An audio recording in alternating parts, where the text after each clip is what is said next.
구속사 읽기 좋은 날입니다. 구속사 시리즈 11권 여호와 삼마 에스겔 성전 에스겔의 행동 예언 중 8번째 부분 함께 읽어갑니다. 8번째 행동 예언 쇠사슬을 만들어라. 에스겔 7장 23절로 27절 1. 행동 예언의 개요. 하나님께서는 에스겔 선지자에게 쇠사슬을 만들라고 명령하셨습니다. 에스겔 7장 23절에서 너는 쇠사슬을 만들라.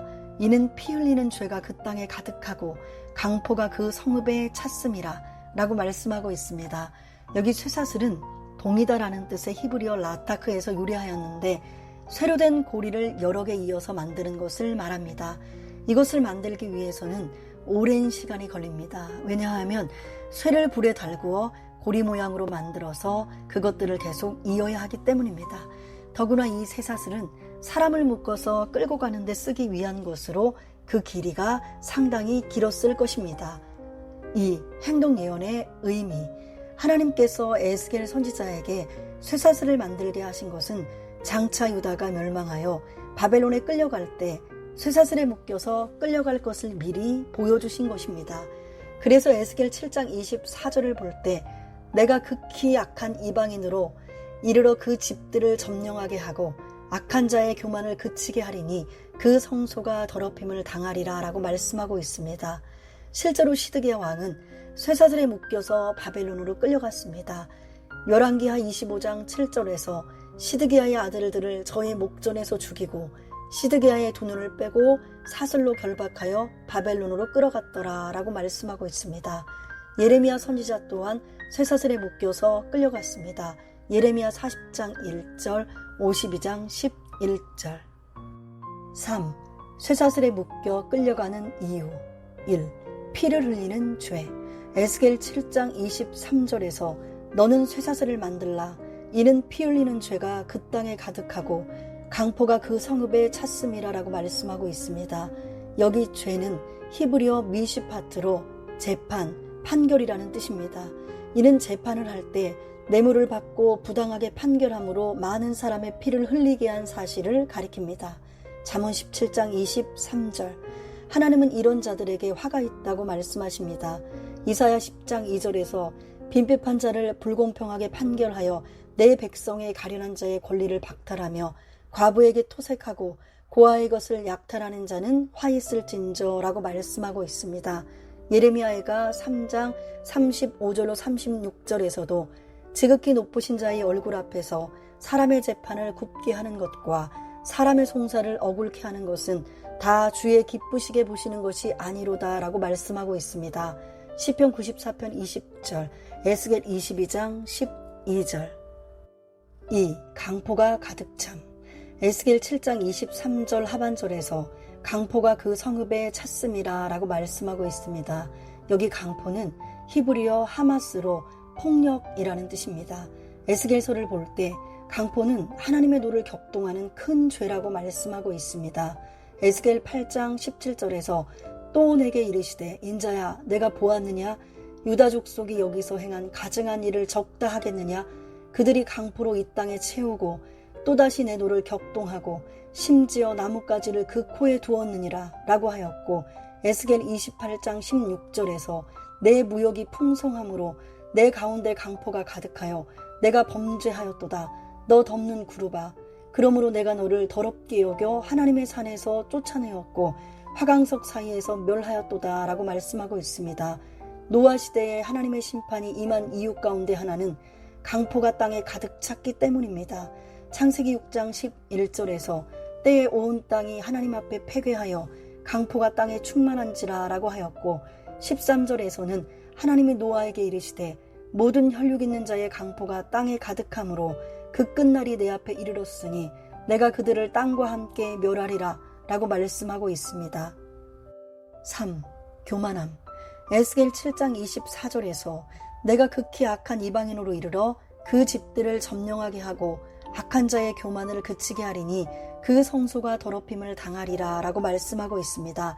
여기 교만은 히브리어 가온으로 이 단어는 본래 하나님의 탁월한 위엄과 광대하심을 나타내는 단어입니다. 출애굽기 15장 7절, 이사야 2장 10절 19절, 그런데 이 단어가 사람에게 사용된 것은 사람이 하나님의 영광을 가로챘기 때문입니다. 하나님의 영광을 가로챌 때 하나님은 반드시 심판하십니다.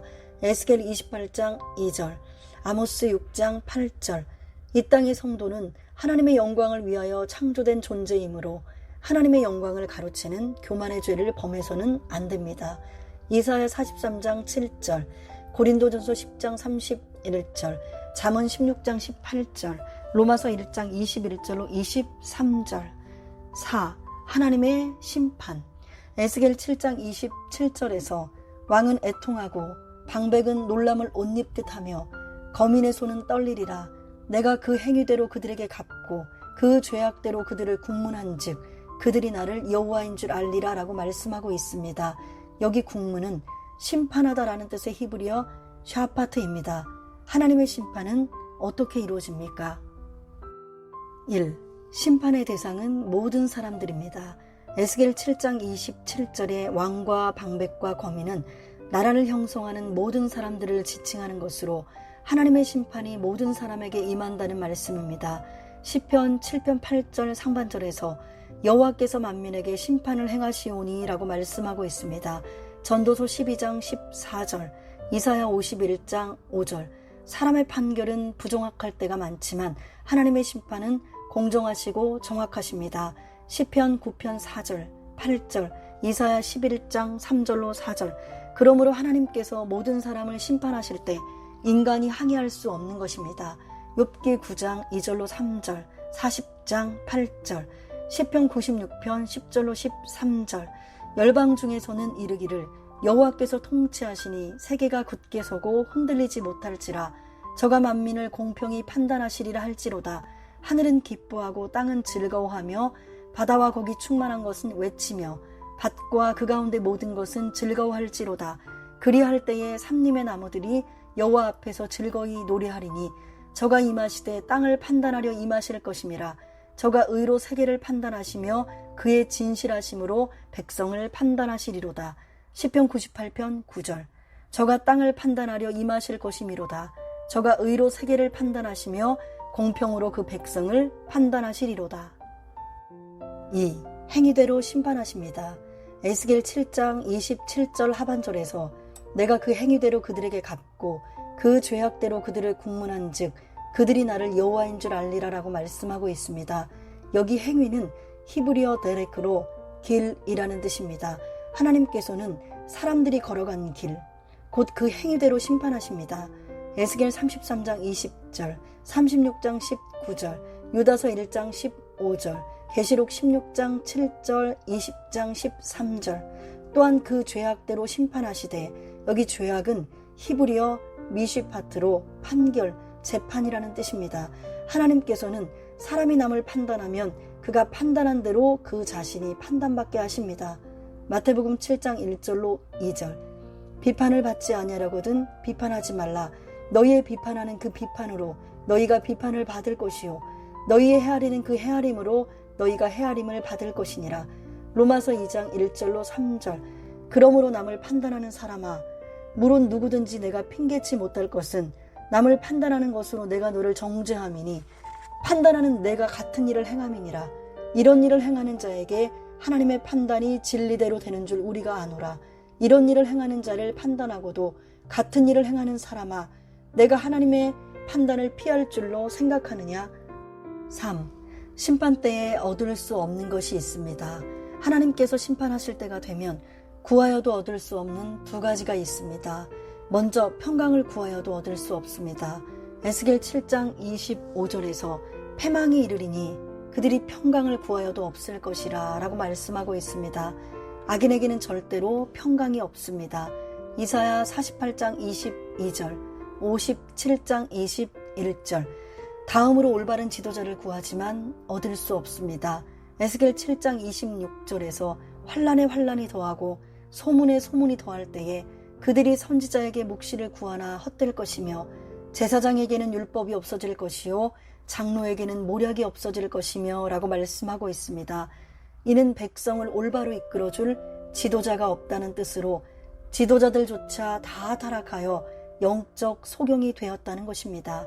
에스겔 34장 2절로 6절, 베드로후서 2장 1절, 이사야 56장 10절, 예레미야 5장 31절, 말라기 2장 7절로 8절, 마태복음 15장 14절, 23장 16절, 24절.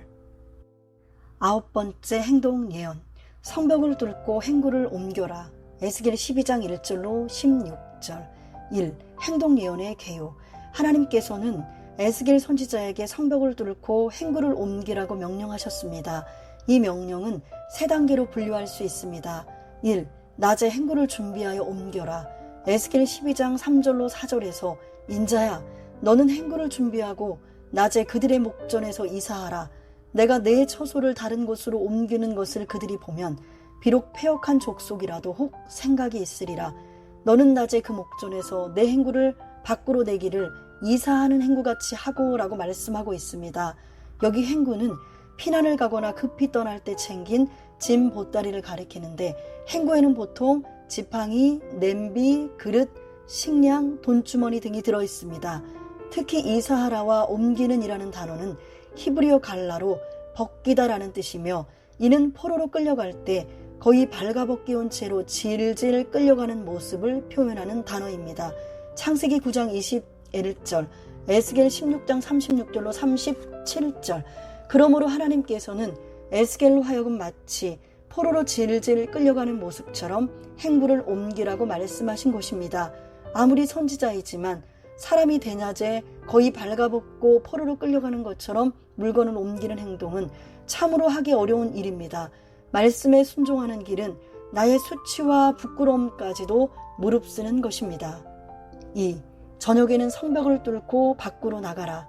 에스겔 12장 4절로 5절에서 저물 때에 너는 그 목전에서 밖으로 나가기를 포로되어 가는 자같이 하라. 너는 그 목전에서 성벽을 뚫고 그리로 쫓아 옮기되 라고 말씀하고 있습니다. 여기 뚫고 라는 단어는 히브리어 하타르로 파다, 노를 젓다 라는 의미입니다. 쉽게 말해 삽이나 곡괭이 등을 가지고 와서 벽돌을 깨고 벽 밑에 굴을 파듯이 구멍을 뚫으라는 것입니다.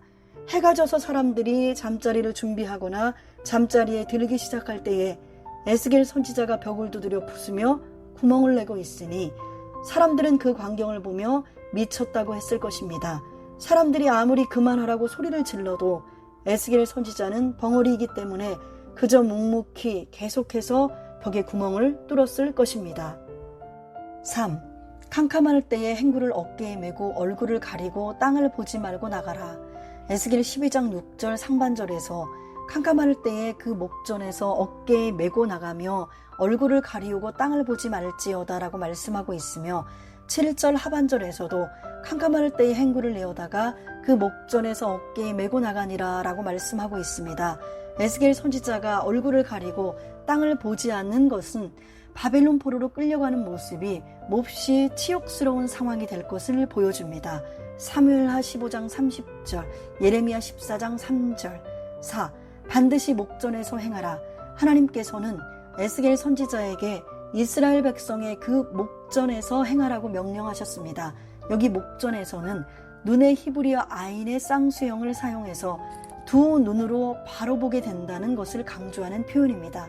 한글 개역 성경에서는 에스겔 12장 3절의 목전에서를 한 번만 번역하였지만 히브리어 원문상에는 두 번 사용되어 에스겔 12장 3절로 7절에만 총 7번을 반복하고 있습니다. 이는 이스라엘 백성이 에스겔의 행동 예언을 자기 두 눈으로 직접 보아야 나중에 그대로 성취되었을 때 그 예언이 하나님의 말씀임을 인정하게 된다는 것입니다. 2. 행동 예언의 의미. 1. 바벨론의 포로로 끌려감을 나타냅니다. 에스겔 12장 4절에 이사하는 행구는 히브리어 켈리골라로 포로 신세의 물건들이라는 뜻이며 이것은 이스라엘 백성이 반드시 바벨론의 포로로 끌려갈 것을 알려줍니다. 이 표현이 예레미야 46장 19절에서 포로의 행리로 번역되었습니다. 이 성벽이 뚫릴 것을 보여줍니다. 에스겔 12장 5절에서 너는 그 목전에서 성벽을 뚫고 그리로 쫓아 옮기되 라고 말씀하고 있습니다. 여기 성벽은 히브리어 키르로 성의 벽이 아니라 마을의 담을 의미합니다. 당시 마을에 있는 담은 흙으로 만들어 햇볕에 말린 흙 벽돌로 지어졌기 때문에 에스겔이 혼자서도 무너뜨릴 수 있는 것이었습니다. 이는 앞으로 바벨론이 남유다에 쳐들어올 때 예루살렘의 성벽이 반드시 뚫리게 될 것을 보여준 것입니다. 열왕기하 25장 4절 상반절에서 갈대아 사람이 그 성읍을 에워쌌으므로 성벽의 구멍을 뚫은지라 라고 말씀하고 있습니다. 예레미야 52장 7절. 주전 586년 4월 9일에 성벽이 뚫렸고 주전 586년 5월 7일에 바벨론 왕의 시위대 장관 느부사라단에 의해서 성전과 왕궁이 불살라졌으며 예루살렘 사면 성벽이 모두 다 헐렸습니다. 그래서 이날은 대대로 유대인들에게 애통과 금식의 절기가 되었습니다.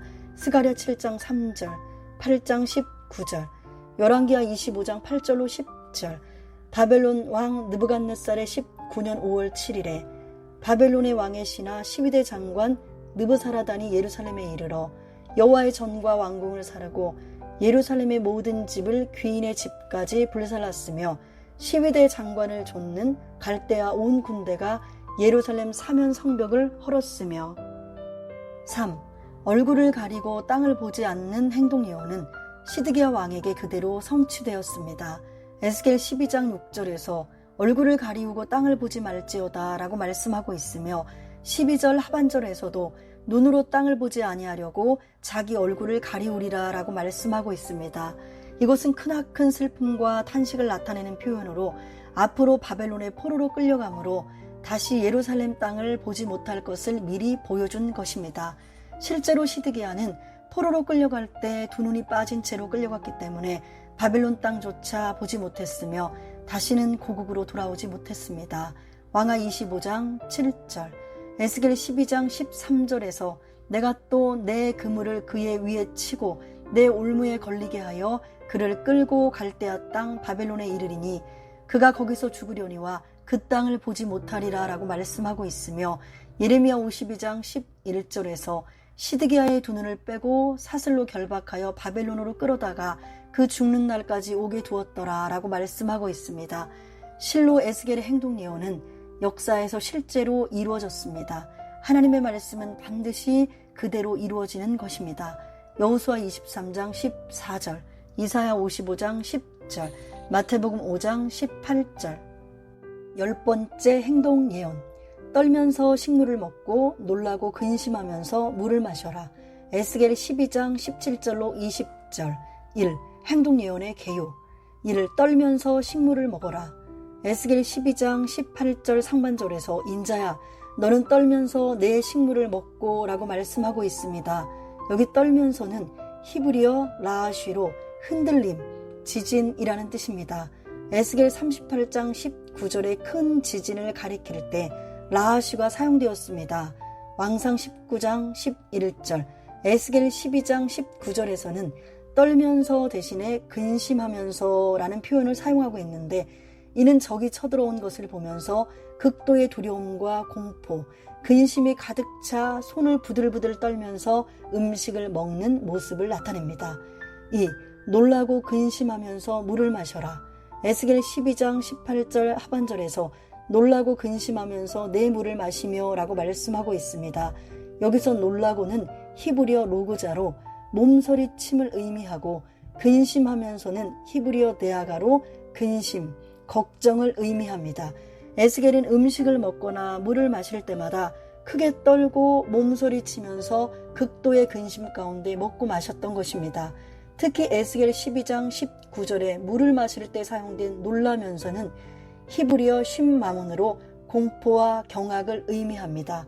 에스겔 4장 16절. 2. 행동 예언의 의미. 1. 영적, 정신적 고통을 강조한 것입니다. 에스겔 4장 9절로 17절에서 떡을 쇠똥에 구워 먹는 모습을 보여주는데 이는 음식과 물이 부족하여 겪게 되는 육신적인 고통을 강조하는 표현입니다. 그러나 에스겔 12장 17절로 20절에서는 떨면서 식물을 먹고 놀라고 근심하면서 물을 마시라고 하셨는데 이는 영적, 정신적 고통을 강조한 것입니다. 2. 회개하지 않으면 땅이 황무해집니다.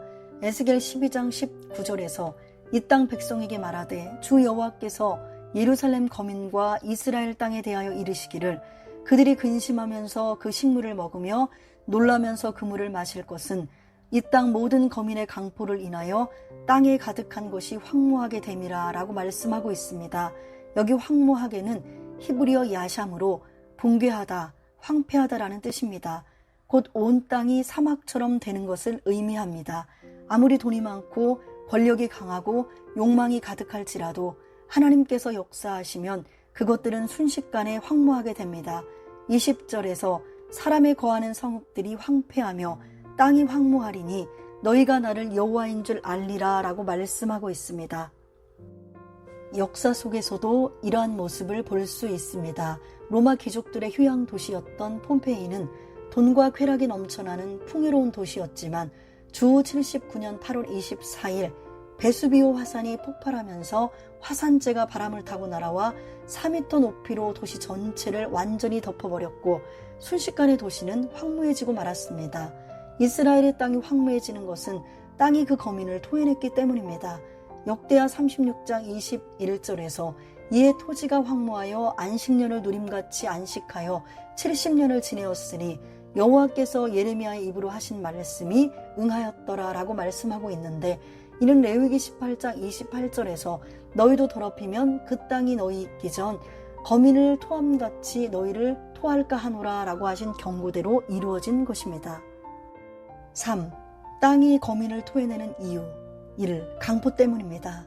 에스겔 12장 19절에서 이 땅 백성에게 말하되 주 여호와께서 예루살렘 거민과 이스라엘 땅에 대하여 이르시기를 그들이 근심하면서 그 식물을 먹으며 놀라면서 그 물을 마실 것은 이 땅 모든 거민의 강포를 인하여 땅에 가득한 것이 황무하게 됨이라 라고 말씀하고 있습니다.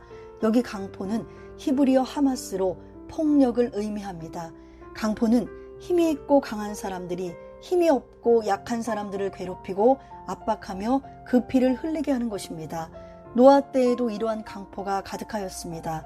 창세기 6장 11절에서 때에 온 땅이 하나님 앞에 패괴하여 강포가 땅에 충만한지라 라고 말씀하고 있습니다. 강포로 사람의 피를 흘려 땅이 더럽혀지면 땅은 그 거민을 토해냅니다. 레위기 18장 28절, 민수기 35장 33절에서도 너희는 거하는 땅을 더럽히지 말라. 피는 땅을 더럽히나니 피 흘림을 받은 땅은 이를 흘리게 한 자의 피가 아니면 속할 수 없느니라 라고 말씀하고 있습니다. 창세기 9장 6절에서 무릇 사람의 피를 흘리면 사람이 그 피를 흘릴 것이니 이는 하나님이 자기 형상대로 사람을 지었음이니라 라고 말씀하고 있는데, 이것을 공동 번역에서는 사람은 하나님의 모습으로 만들어졌으니 남의 피를 흘리는 사람은 제 피도 흘리게 되리라 라고 번역하고 있습니다. 2. 하나님의 규례와 법도를 지키지 않기 때문입니다. 에스겔 20장 11절로 13절에서는 사람이 준행하면 그로 인하여 삶을 얻을 내 율례를 주며 내 규례를 알게 하였고 또 나는 그들을 거룩하게 하는 여호와인 줄 알게 하려 하여 내가 내 안식일을 주어 그들과 나 사이에 표징을 삼았었노라. 그러나 이스라엘 족속이 광야에서 내게 패역하여 사람이 준행하면 그로 인하여 삶을 얻을 나의 율례를 준행치 아니하며 나의 규례를 멸시하였고 나의 안식일을 크게 더럽혔으므로 내가 이르기를 내가 내 분노를 광야에서 그들의 위에 쏟아 멸하리라 하였으나 라고 말씀하고 있습니다. 하나님께서 주신 규례와 법도는 준행할 때 생명을 얻지만 멸시하고 지키지 않을 때 분명 심판을 받는 것입니다. 에스겔 20장 21절, 하나님의 규례와 법도를 지키지 않을 때 땅이 더럽혀지고 땅이 더럽혀지면 하나님께서 지으신 땅은 그 거민을 토해냅니다. 레위기 18장 25절에서 그 땅도 더러워졌으므로 내가 그 악을 인하여 벌하고 그 땅도 스스로 그 거민을 토하여 내느니라 라고 말씀하고 있습니다. 하나님의 규례와 법도를 지키지 않는 것은 세상의 풍속과 규례를 쫓는 것입니다. 레위기 18장 3절로 4절에서 너희는 그 거하던 애굽 땅의 풍속을 좇지 말며 내가 너희를 인도할 가나안 땅의 풍속과 규례도 행하지 말고 너희는 나의 법들을 좇으며 나의 규례를 지켜 그대로 행하라. 나는 너희의 하나님 여호와니라 라고 말씀하고 있습니다. 가나안 땅의 풍속과 규례에는 가증한 성적 범죄가 가득했습니다. 레위기 18장 6절로 23절, 6절에 너희는 고륙지친을 가까이 하여 그 하체를 범치 말라. 나는 여호와니라 라는 말씀을 필두로 23절까지 온갖 종류의 성적인 죄를 언급하였습니다. 그리고 24, 25절에서 너희는 이 모든 일로 스스로 더럽히지 말라. 내가 너희 앞에서 쫓아내는 족속들이 이 모든 일로 인하여 더러워졌고 그 땅도 더러워졌으므로 내가 그 악을 인하여 벌하고 그 땅도 스스로 그 거민을 토하여 내느니라 라고 말씀하고 있습니다. 하나님의 말씀을 지키는 것이 성도의 사는 길입니다. 5절에서 너희는 나의 규례와 법도를 지키라. 사람이 이를 행하면 그로 인하여 살리라. 나는 여호와니라 라고 말씀하고 있습니다. 잠언 4장 13절 훈계를 굳게 잡아 놓치지 말고 지키라. 이것이 내 생명이니라. 구속사 읽기 좋은 날, 오늘은 10번째 행동예언까지 함께 했습니다. 감사합니다.